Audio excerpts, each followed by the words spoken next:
Hi folks, Joko here. I'm an IELTS instructor and English teacher, academic coordinator.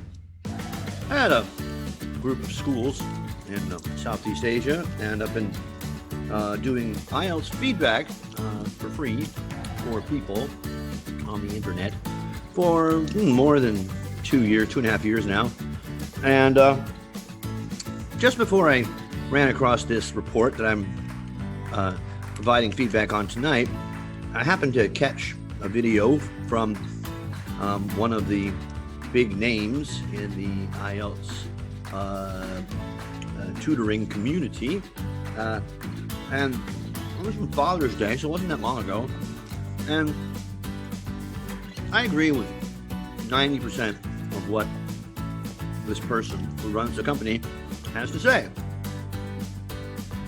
But when he says, describing the IELTS journey, that people, after they fail their first attempt, well, there's no failing, you're just not getting the score you need. After they try, they'll go out and they'll look for tips and tricks. And then he goes on to say secrets or cheats and hacks. And he says, there are no such things as tips and tricks and cheats and hacks. I know what he means, but they're damn right. I mean, probably because the group I'm in was called IELTS Tips and Tricks, I take that personally. There are tips. Of course there are tips. What is tip? Tip is advice. That's all we're all doing. We're all giving tips all the time. And there are tricks. Will the tricks, all the tricks, will that get you the score you need? No. Okay. But there are tricks as well. Don't rely on them. Hacks. No. Okay, read that right there. But there damn sure are tips and tricks. And it's kind of odd that he says this and then goes on to say, and we'll teach you our special technique in task 2 that nobody else is telling you. That sounds like a trick. Some secret way of doing it.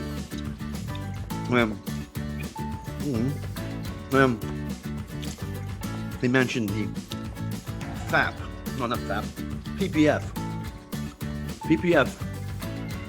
in speaking.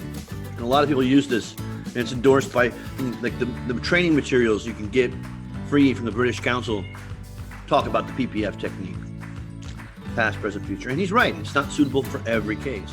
And if this trick of structuring your speaking task becomes hugely popular, as it is, the examiners, they just hear it and they know, oh God, another PPF talker. That's why I tell my students that they need to FAP. Yeah. Instead of past, present, future. It's future. Maybe one day we'll get past this. Always. And it's always been a problem for people. And then past and then present. So they're not used to people fapping in the speaking test. So anyway, that's a trick. It's a technique. It's a tip. Just fap the tip. No, okay. All right. And if you do fap too much, you'll go blind. Again with the eating. I'm eating always on these videos now. And I'm doing this video because it's a task 1 that was submitted to the task 1 picker. Okay? First 3 people who do this will get a feedback video for free. And this one in the task 1 picker is an old favorite, well, it's not a favorite, but it's from the Cambridge books. It's been around for a long time, and it's a pie graph, which is a task picker, meaning you come in here and click this thing. Now do a line chart. Okay, line charts. Line charts. Click the second generator. 6, line chart 6. Ta-da! There's your task, 6. Okay? Describe this.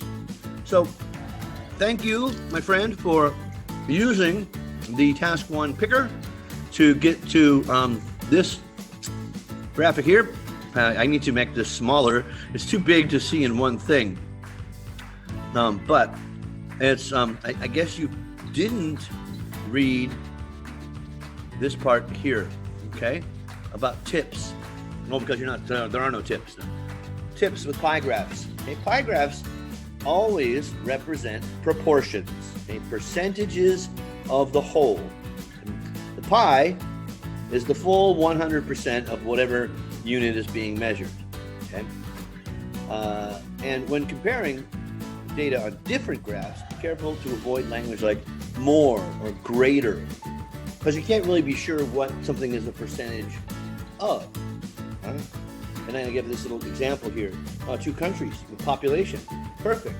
Okay. There are more Indians than Singaporeans who speak 3 or more languages. Okay. Singaporeans, 3 or more languages, 13%. Indians, 12%. Oh, that's got to be wrong, right? Well, no. Look at the population. 12% of 1.4 billion versus 13% of 5.7 million. Which one is more? So the fact that these are percentages and proportions changes a lot about the language that you use and what you can say about each one. About how you say it. Okay. Comparing something to itself, what I mean is, with multiple pie graphs, as we have here, you always want to look for ways to make comparisons between the different things, okay? The graphs below, here's what came on the task. The graphs below show the proportions of different age groups in 2 countries in 2000 and predictions for 2050, okay? So you got the past and the future. And you got 2 countries, Yemen and Italy, okay?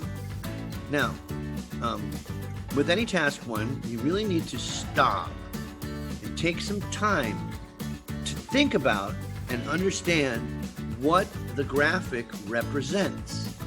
You're not comparing graphs. You're comparing realities, okay? These represent real, or if not real, supposedly real situations or things, okay? So that's 0 to 14, 15 to 59, 60 plus.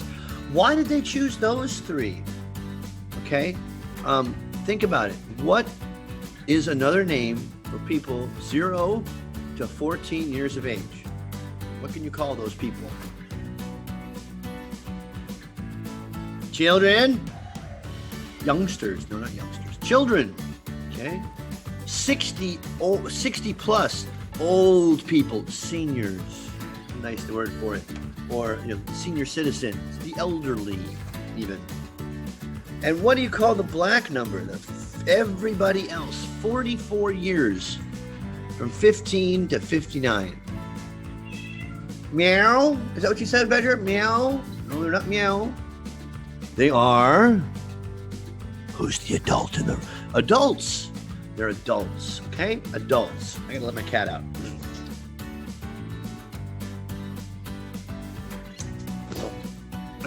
Is that going to affect how you describe them and how you write about them? Well, somewhat, yeah. But if you don't at least recognize that in the report, it's showing that you haven't really understood what you're looking at. Okay? And remember, these are percentages. Now, in the task one, as I said many times, there are 4 requirements of the task. And they are the 4 verbs that you see in the second sentence of the instructions. Summarize by selecting and reporting the main. So summarize is 1, select is 1, report is 1, and make comparisons. Okay. Now your first step after you recognize what you're looking at is selecting the main features. Main features. Okay. Are they the highest and the lowest? No, they're not the highest and the lowest. That's I want to find out who started that. Okay, what can you say about what can you say most broadly about the realities of the situation? Imagine Yemen is a perfectly round country. And in 2000, you went by it on a boat and you looked out, and Yemen had 50 children living on their little island of Yemeni, and 46 adults, and then there's just 4 old geezers sitting over there. Now, imagining this as people, as a group of people, is a useful thing in many task ones. I mean, imagining that it's something other than numbers on a page. It's a country with people living in it. How would you describe a country where half the people, more than half the people, are children? It's a children's country. Okay. What happened in 2050? Is it as much of a children's country as it was before? No. As you'd expect, most of the people in the country are adults. And you got 44 years of age there. Still a large number of children, but also old people have become more commonplace as well. So you're now on this little island. You got 57 adults, 37 kids, 6 aged people. So what's happening in Yemen over the years? Yemen is a very young country at 2000, but it will mature. The average age of a person will rise. All right, now let's check out Italy. Italy, once again, the black is the adults. The adults make up about more than 60% of the population. And the elderly, the really old people, outnumber the children. The seniors outnumber children by a bit, by 10%. Now, by 2050, what's happening? The elderly will make up almost half of the population. And adults will be the other half, with kids just being a small number. Now, what does this tell us? Italy is also getting older. Both countries are getting, the average age of the people living there is aging. They're aging countries. What can you say comparing Yemen to Italy? Yemen is a lot younger than Italy. Okay. And these are our our broad statements that lead to our overview. Overall, it can be seen that Yemen is a very young, that Italy is a much older country than Yemen, or the population of Italy is in general, on the whole, older than that of Yemen. Okay, that's the key thing. And secondly, both countries are becoming older, shifting towards more adults and elderly. Yeah, I'm going to smoke. What did you write? Okay. The graphs illustrate the percentage of various age groups in Yemen and Italy in the year 2000 and estimations. The graphs below show the proportions of different age groups in 2 countries. Okay, now, good paraphrasing, sort of. Okay, you've used different words. You used illustrate for show, good. Percentage for proportions, excellent. Various for different. No change in age groups. Okay, and estimations. Estimations are present things. Okay, predictions are in the future. Estimations are not as strong as predictions, and they're generally in the past. So you got one wrong word there, but I'm not a big fan of changing the words without changing the order. The sentence structure that you choose is identical. Okay, then you use different words, but it's the same thing. The graphs, illustrative verb, object, the percentages, the proportions. You can see how just swapping out the words isn't going to get you the best band score. Okay, you can see, say something like there are 4 pie graphs which illustrate aging populations in Italy and in Yemen, and then it is as reported in 2000 and predictions. Anyway, that's individual words. Don't copy the whole sentences like that. Now, here's your overview. Now, again, the overview needs to talk about the most information you can in as few words as possible. Summarizing. Overall, in Yemen, the size of missing a the in there, the 0 to 14 years age group was the maximum in 2000. Somebody out there must be, because 2 years ago on this page, nobody used the word maximum in task one. And now I see it used all the time to describe the largest number. Is someone teaching that? Find out who, tell me who, where did you hear that maximum is the right word to use? Because it's not. What is a maximum? Whoops. What is maximum? What does it mean? Well, you can see it in a lot of buildings. You go into a room and it will say maximum occupancy, 110 people. This car has a maximum speed of 135 miles per hour. It's a number which cannot be exceeded, which cannot be surpassed. What's the maximum percentage of anything in a pie chart? 100%. Okay, maximum means it can't get any higher than this. And it can't, obviously. Okay. But in 2050, 15 to 59 years, how about, if you, instead of saying 15 to 59 years age group, you said adults will be the largest in quantity. We don't know that, not in quantity.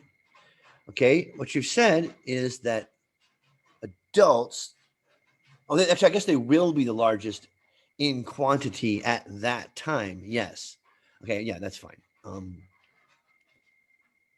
In Italy, the 15 to 15, the adults group was the largest in 2000. And this group will be the maximum number in 2050. What? It's the largest and then it's the maximum. So it didn't change. Well, it changed, but it's still the highest, not the maximum, the highest number. Well, that's not much of an overview. It's not much of a main feature. Now this is this way and it's going to stay this way. I mean, sometimes saying two things are the same is a comparison, but you don't make that clear. And it's generally speaking, what you didn't do in your overview that you should have is compared Yemen now to Yemen. I mean, like Yemen and Italy now, or in 2000, Yemen and Italy in 2050. The people on a whole will be older. These are aging countries, although Yemen is much younger now, or in 2000. Of Yemen, the 0 to 40 age group was 50.1%. Of what? Of the entire population, was roughly half. Okay, that's the language you want to use there. Anybody can just write down numbers. You need to say things like, roughly half, about a bit more than half in 2000. And then there's a reason they chose those numbers. They're probably not real numbers. I mean, they're probably not the actual population percentages of these countries, but they choose them for a reason. They want you to identify that as being half. And that proportion will decrease sharply to 37.0% in 2050. Okay? No. There's 50 years in between. Okay, the way you've written it, it sounds like it's going to decrease sharply in 2050. What are they going to do? Kill off all the children? Have a great culling? All right. No, in 2050, it had increased, or it will have increased. The future perfect tense. Wow. If you can do that, that's great. Okay, but not in 2050. The 60 plus people. I love that one. More than 60 people. The elderly. Now, once again, we're the smallest in quantity in 2000, and their number will increase slightly. Okay, it went from 3.6 to 5.7. Well, that's about a 75% increase. That's not insignificant. Okay, in 2000, the 15 to 59-year-old age group, so awkward, was little less than the people who are between 0 to 14 years old, 50.1%.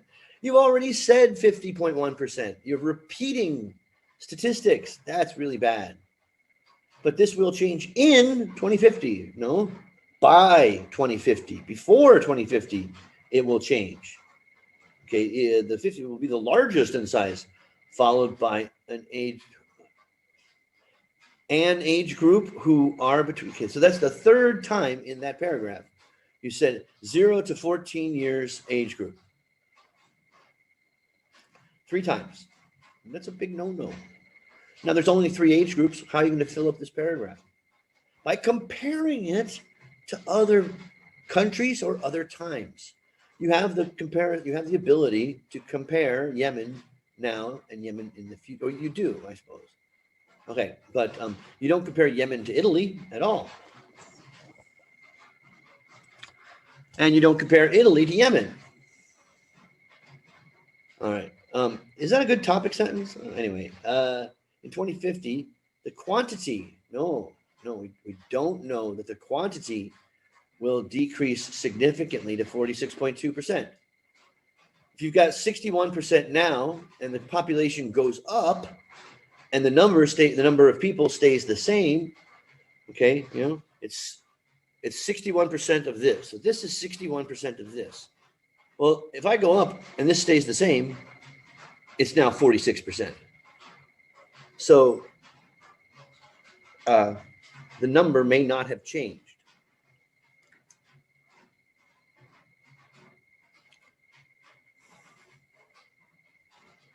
Okay, so it will decrease, although it will be largest amongst the age group. 1 to 0 was the smallest in quantity in 2000, and their size will be dipped. No, will dip, just will dip to 11.5, and it's not in 2050. The proportion of people who are age 60 or over, see how many words that takes? It's supposed to summarize. Old folks, geezers, hags, professors. I mean, ancient people, not ancient people, but it needs to be. It's not people who are age 60 or over. Wait, people who are age 60 or over 60 was 24.1%. That was about a quarter of the people living in the country. That's a big number. And their population, it will increase significantly. So once again, it's just, here it is now, here's what it will be. Here it is now, here's what it will be. Here it is now, here's what it will be. You are describing the details in a very mechanical way. Okay? Like you're reading out of a table or something. You need to be more, use language as best you can to describe the trends between the countries and between the years. In 2000, adults were more than half the people. By 2050, they'll be less than half the people. That's a good comparison. That's what you want to use. And Italy will become a much older country. Well, that's part of that. So you got to look at what's going on over time. That is a product of that time or something that came before it. Okay, and what can you say about it in using using proportions, halves, and using them correctly. Okay, you didn't make the mistake of. Is that 4? Yeah, that's 4. Okay, so thank you for using the IELTS 1 task picker. And I would encourage you to use it again, because maybe even start off with another pie graph, because you're not recognizing the proportionality of it, and you've got to compare units or percentages of the whole using things like half and quarter and third. I already mentioned that. I'm repeating myself. 5.5.